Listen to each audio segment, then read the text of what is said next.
চাঙ্গি hospital, যেখানে মৃত্যু এখনো ঘোরে। রাতের বেলা হাসপাতালগুলো সাধারণত চুপচাপ থাকে, কিন্তু যদি আমি বলি একটা হাসপাতাল আছে যেটা রাতে ঘুমায় না। সিঙ্গাপুরে এমন একটা জায়গা আছে যেখানে দেয়ালের ভেতর এখনো আটকে আছে হাজার হাজার মানুষের শেষ আর্তনাদ।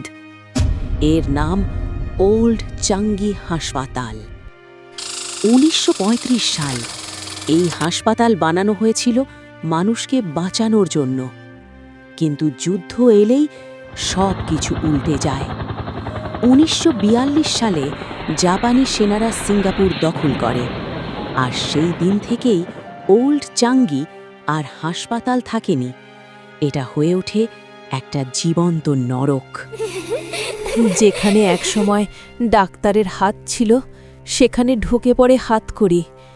যেখানে ছিল ওষুধের গন্ধ, সেখানে ভাসতে থাকে রক্ত আর পচা মাংসের গন্ধ। ব্রিটিশ, অস্ট্রেলিয়ান, ভারতীয় সেনা, এমনকি নিরীহ মানুষও এখানে বন্দী হয়।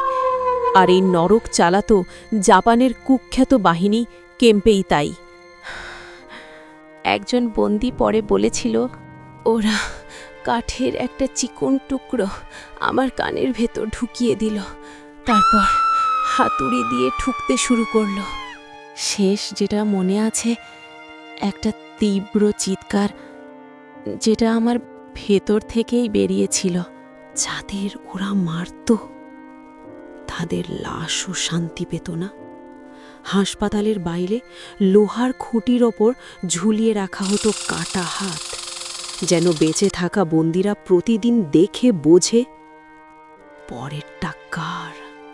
যুদ্ধ শেষ হওয়ার আগে এই হাসপাতালের দেয়ালের ভেতর হাজার হাজার মানুষ শেষ নিঃশ্বাস ফেলেছিল।